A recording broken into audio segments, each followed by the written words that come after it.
आज की वीडियो में हम जानेंगे कि आदिवासी कर्मा पूजा क्यों करते हैं। साथ ही जानेंगे कि इसके पीछे का इतिहास क्या है, कैसे शुरू हुई कर्मा की पूजा और इसके पीछे की कहानी क्या है और इसे कैसे और क्यों मनाया जाता है। इस वीडियो को बनाने का मेरा मकसद सिर्फ इतना है कि हम अपने आने वाली पीढ़ी को अपने इतिहास के बारे में बता सके, ताकि जो हम आदिवासियों का प्राचीन इतिहास है उसे आने वाली पीढ़ी को सौंप सके, जिससे वे अपनी जड़ों से जुड़े रहे और अपनी परंपरा को आगे जारी रख सके। तो चलिए वीडियो को शुरू करते हैं। कर्मा, जो कि आदिवासियों के लिए एक बहुत ही पवित्र पूजा है, जिसे आदिवासी समाज में काफ़ी धूमधाम के साथ मनाया जाता है। झारखंड में कर्मा पूजा एक बहुत ही महत्वपूर्ण आदिवासी त्यौहार है, जिसे प्रकृति, भाई बहन के रिश्ते और समृद्धि के रूप में मनाया जाता है। कर्मा पूजा मुख्य रूप से झारखंड, बिहार, उड़ीसा, मध्य प्रदेश और छत्तीसगढ़ आदि राज्यों के आदिवासी समुदाय द्वारा भादो मास के शुक्ल पक्ष की एकादशी को मनाया जाता है। इसकी पूरी तैयारी एक सप्ताह पहले ही शुरू हो जाती है। कर्म पूजा मुख्यतः अविवाहित लड़के और लड़कियों के द्वारा किया जाता है। विवाहित होने के बाद यह पूजा उनके द्वारा नहीं की जा सकती। उरांव जाति में कर्म पूजा 5 प्रकार के होते हैं। पहला है इंद कर्म, दूसरा कड्रू कर्म, तीसरा दसई कर्म, चौथा अधिवारी कर्म और पांचवा दसवीं कर्म। हर समुदाय और क्षेत्र के हिसाब से अलग अलग रीति रिवाज के द्वारा यह कर्म की पूजा की जाती है। इनके अलावा एक और पूजा है जिसे बुढ़िया कर्म के नाम से भी जाना जाता है। यह पूजा खासकर तब की जाती है जब किसी क्षेत्र में अच्छी वर्षा नहीं होती, जिसके कारण फसल अच्छी नहीं हो पाती।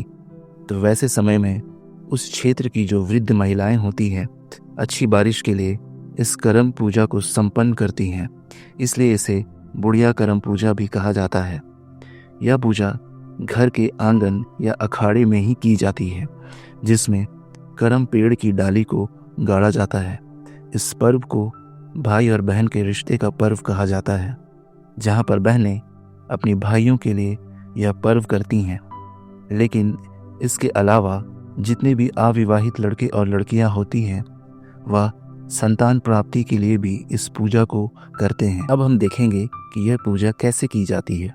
इस पूजा की शुरुआत की जाती है जावा उठाने से, क्योंकि जावा जो है वह इस पूजा में एक महत्वपूर्ण भूमिका निभाता है और इसी जावा को चढ़ावन के रूप में इस पूजा में चढ़ाया जाता है। गांव की युवतियां नदी या तालाब से एक टोकरी में बालू लेकर उसमें गेहूं, जौ, धान, चना और मकई जैसे बीज बोती हैं।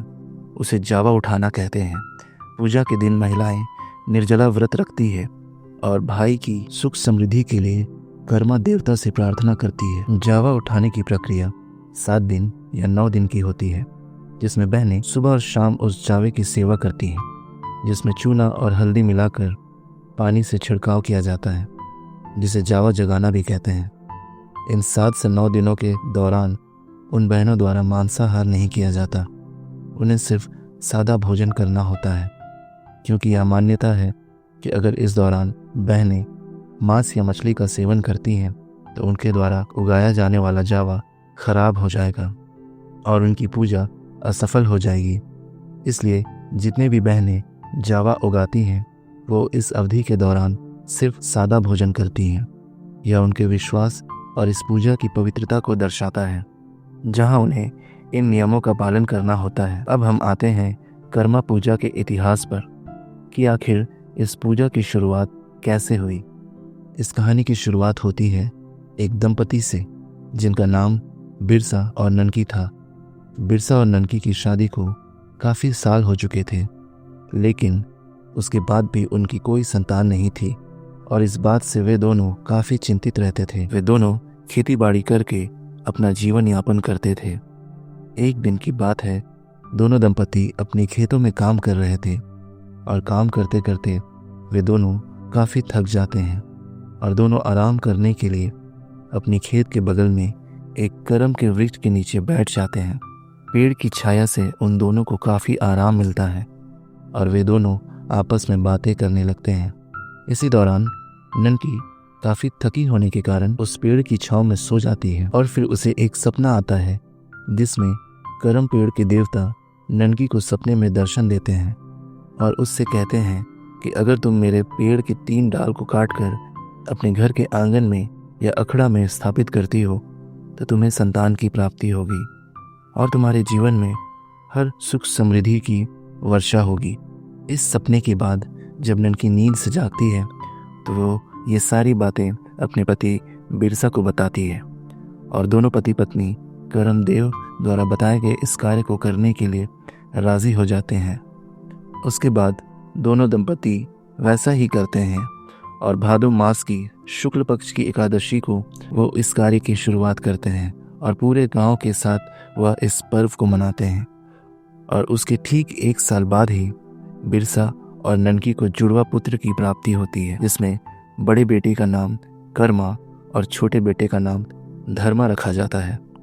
समय के साथ साथ उनका परिवार और बड़ा होता जाता है और उन्हें कुल 7 पुत्र और 1 पुत्री की प्राप्ति होती है। उनका जीवन सुख समृद्धि से भर जाता है। धीरे धीरे उनका परिवार और बढ़ता जाता है और समय के साथ साथ परिवार बड़ा होने के कारण उन्हें परिवार चलाने में थोड़ी मुश्किलें आने लगती है।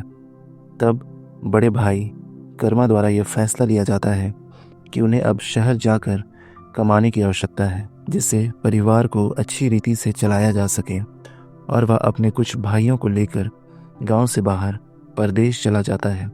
लेकिन धर्मा गांव में ही रुक जाता है और वह गांव में ही रहकर बाकी बचे परिवार के सदस्यों की देखभाल करता है। काफ़ी साल हो जाने के बाद कर्मा को यह महसूस होता है कि अब उन्हें भी अपने गांव लौट जाना चाहिए क्योंकि अब परदेश में वे काफ़ी धन कमा चुके थे और वह अपने भाइयों को लेकर अपने गांव लौट जाता है। और यह वही दिन होता है यानी कि भादो मास के शुक्ल पक्ष का एकादशी का दिन जिस दिन गांव में करम की पूजा होती है। गांव में धर्मा अपने गांव वालों के साथ पूजा की तैयारी में लगा होता है।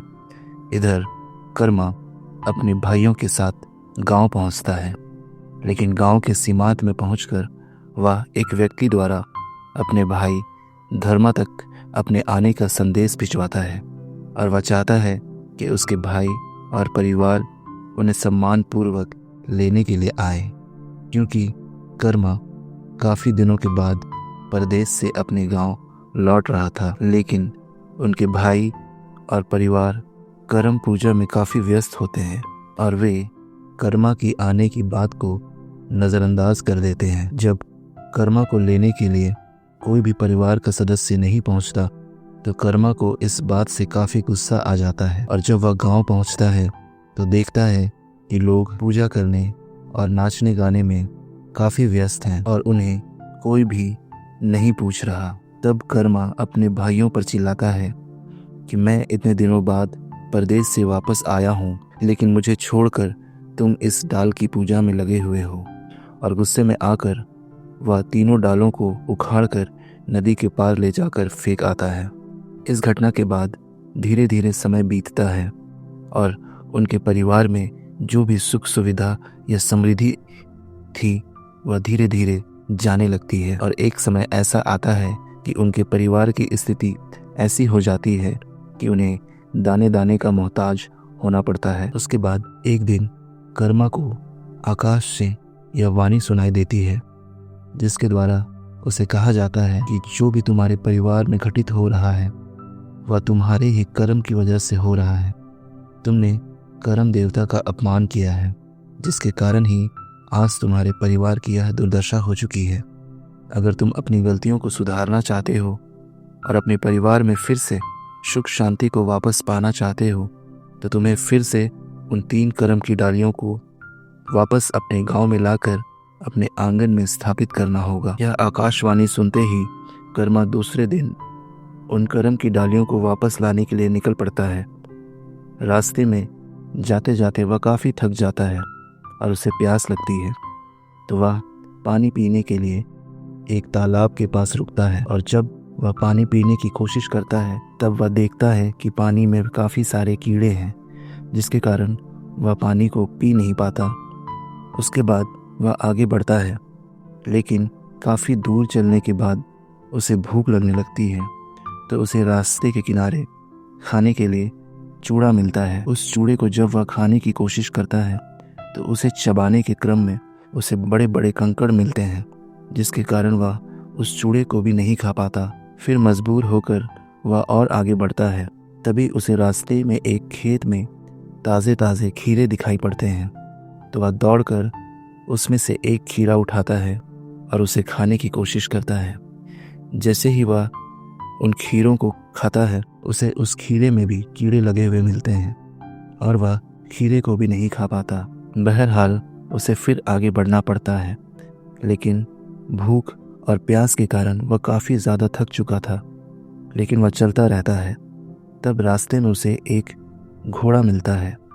तब वह सोचता है कि इस घोड़े में बैठकर वह आगे के सफ़र को जारी रखेगा। लेकिन जब वह घोड़े के पास पहुंचता है, तब वह घोड़े को बताता है कि मेरे द्वारा करम की डालियों को उखाड़ कर फेंक दिया गया था और वह उन्हीं डालियों को वापस लाने के लिए जा रहा है। घोड़ा उसकी बात सुनकर नाराज़ हो जाता है, क्योंकि कर्मा ने करमदेव का अपमान किया था, जिसके कारण घोड़ा भी उसकी सहायता किए बिना वहाँ से चला जाता है।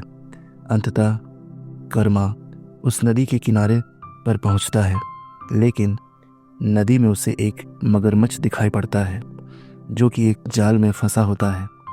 अब कर्मा सोच में पड़ जाता है कि आखिर इस नदी को कैसे पार किया जाए। तब कर्मा मगरमच्छ से प्रार्थना करता है कि वह अपनी पीठ पर उसे बिठाकर नदी के उस पार ले चले, ताकि वह कर्मा की डालियों को वापस लेकर आ सके। तब मगरमच्छ उससे कहता है कि ठीक है, अगर तुम मुझे इस जाल से मुक्त करो तो मैं तुम्हें अपनी पीठ पर बिठाकर उस पार ले जाऊंगा। तो इस तरह से मगरमच्छ उसकी सहायता करता है और कर्मा डालियों को वापस लाकर अपने घर के आंगन में फिर से स्थापित करता है और पूरे रीति रिवाज के साथ वह उस पूजा को संपन्न करता है। इसके बाद उनके परिवार की खोई हुई सुख समृद्धि वापस आ जाती है। तो आज हमने देखा कि कर्मा पूजा का इतिहास क्या था और इसकी शुरुआत कैसे हुई। इसलिए कर्मा पूजा में कर्मदेव से ये प्रार्थना की जाती है कि जिस प्रकार कर्मा को भिन्न भिन्न तकलीफ़ें उठानी पड़ी, उसी प्रकार आने वाले समय में हमारे खेतों में, हमारे फसलों में इस तरह की परेशानी ना आने पाए, और इसीलिए कर्मदेव की पूजा की जाती है, ताकि वो हमारे परिवार के सुख समृद्धि और प्रकृति की रक्षा कर सके। इस छोटी सी वीडियो के माध्यम से मैंने कर्मा पूजा के इतिहास के बारे में आपको बताने की कोशिश की है, लेकिन इसके बावजूद भी अगर मुझसे कुछ गलतियां हो गई हो या फिर कुछ जानकारियां अधूरी रह गई हो, तो उसके लिए मैं तहे दिल से क्षमा चाहता हूं। साथ ही आपसे यह आग्रह करता हूं कि अगर आपको मेरा प्रयास अच्छा लगा है तो इस वीडियो को ज़्यादा से ज़्यादा लोगों को शेयर कीजिए, ताकि हम अपनी परंपरा को, अपनी संस्कृति को पीढ़ी दर पीढ़ी आगे बढ़ा सकें। आप सबों से एक आग्रह और भी है कि कृपया आप मुझे कमेंट में सजेशन दें कि आने वाले समय पर मैं झारखंड के किस टॉपिक पर या किस व्यक्ति पर वीडियो बनाऊं। इससे मुझे काफ़ी खुशी होगी और मेरा हौसला भी बढ़ेगा, और मैं ज़रूर कोशिश करूंगा कि आने वाले समय में झारखंड से जुड़े इसी तरह के कुछ इन्फॉर्मेटिव वीडियो आपके लिए बनाऊं। अंत में, अगर आपको ये वीडियो अच्छी लगी है तो प्लीज़ मेरे चैनल को सब्सक्राइब कीजिए और इस वीडियो को ज़रूर से ज़रूर शेयर कीजिए। जोहार।